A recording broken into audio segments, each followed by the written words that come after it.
নমস্কার বন্ধুরা, অজয় পাপিয়া কিচেনে আপনাদের সবাইকে স্বাগত জানাই। বন্ধুরা, আমি আজকে দুর্দান্ত স্বাদের একটা রেসিপি নিয়ে আপনাদের কাছে চলে এসেছি।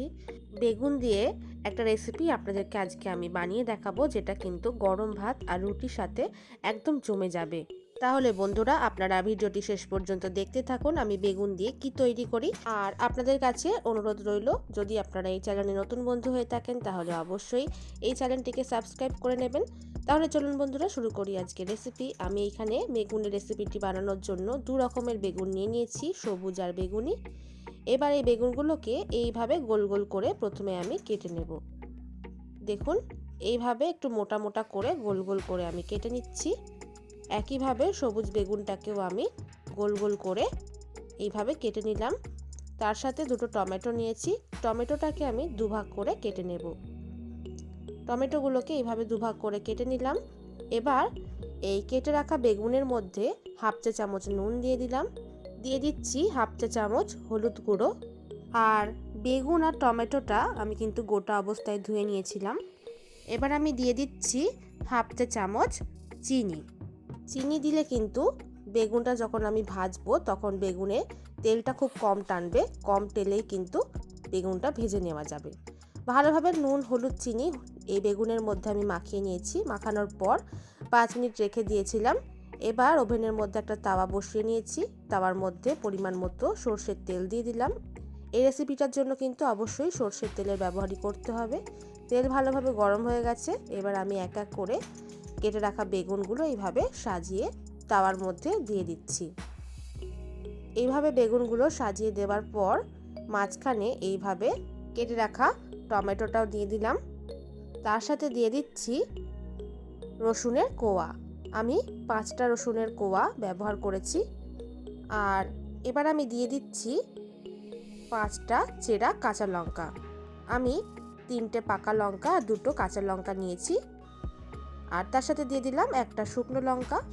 এবার এই সব কিছু আমি ভালোভাবে ভেজে নেব। আর এই বেগুনগুলো ভাজার সময় অবশ্যই কিন্তু গ্যাসের ফ্লেমটাকে মিডিয়ামে রাখতে হবে। এক পাশটা ভাজা হয়ে গেছে একটু বেগুনগুলোর, এবার আমি উল্টে নিচ্ছি।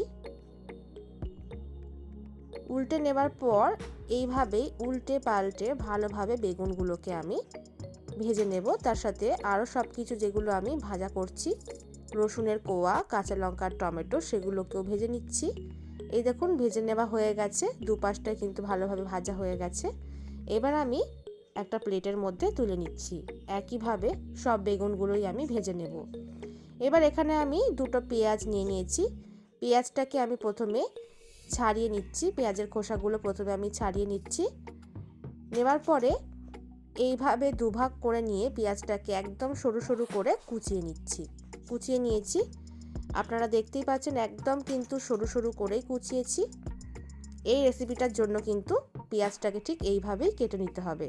আর এখানে আমি একদম টাটকা ধনেপাতা নিয়ে নিয়েছি। ধনেপাতার এই নিচের গোড়ার দিকটা কেটে বাদ দিয়ে দিলাম। আর একদম ঝিরিঝিরি করে আমি ধনেপাতাগুলোকে কুচিয়ে নিচ্ছি। ধনেপাতাগুলোকে এইভাবে আমি কুচিয়ে নিলাম। এই দেখুন, এবার বেগুন ভাজাগুলো আর সব কিছু যেই প্লেটটার মধ্যে আমি নামিয়েছিলাম সেই প্লেটটা নিয়ে নিয়েছি। এইভাবে প্রথমেই আমি কাঁচা লঙ্কা আর শুকনো লঙ্কা, রসুনের কোয়াগুলো ভেজেছিলাম সেগুলোকে মেখে নিলাম। এবার টমেটোগুলোকেও আমি ভালোভাবে একটু মেখে নিচ্ছি। একটু গরম আছে তাই মাখতে একটু অসুবিধা হচ্ছে, এখনও কিন্তু পুরোপুরিভাবে ঠান্ডা হয়ে যায়নি। আপনারা অবশ্যই কিন্তু ভালোভাবে ঠান্ডা করে নেবেন। সব কিছু ভালোভাবে একটু মেখে নিলাম। তারপরে ওপর দিয়ে এইভাবে আমি দিয়ে দিচ্ছি কেটে রাখা পেঁয়াজ, আর তার সাথে দিয়ে দিচ্ছি ধনেপাতা কুচি। আর সবার শেষে দিয়ে দিচ্ছি হাফ চা চামচ পরিমাণে নুন। যেহেতু বেগুন ভাজার আগে আমি বেগুনের মধ্যে নুন মাখিয়ে রেখেছিলাম, নুন মাখিয়ে বেগুনটা ভাজা করেছি, তাই অবশ্যই টেস্ট করে নিয়ে তারপরে এই সময় আপনারা নুনের ব্যবহারটা করবেন। নুন আর সব কিছু দেওয়ার পরে ভালোভাবে আমি বেগুনটা একসঙ্গে সব কিছুকে মেখে নিয়েছি। আর তৈরি হয়ে গেল আমাদের আজকের রেসিপি বেগুন ভর্তা।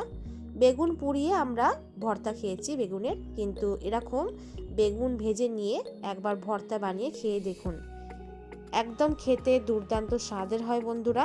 একবার না খেলে আপনারা বুঝতেই পারবেন না তাই আপনাদের কাছে অনুরোধ রইল আপনারা একবার হলেও এই রেসিপিটি বাড়িতে বানিয়ে খেয়ে দেখুন।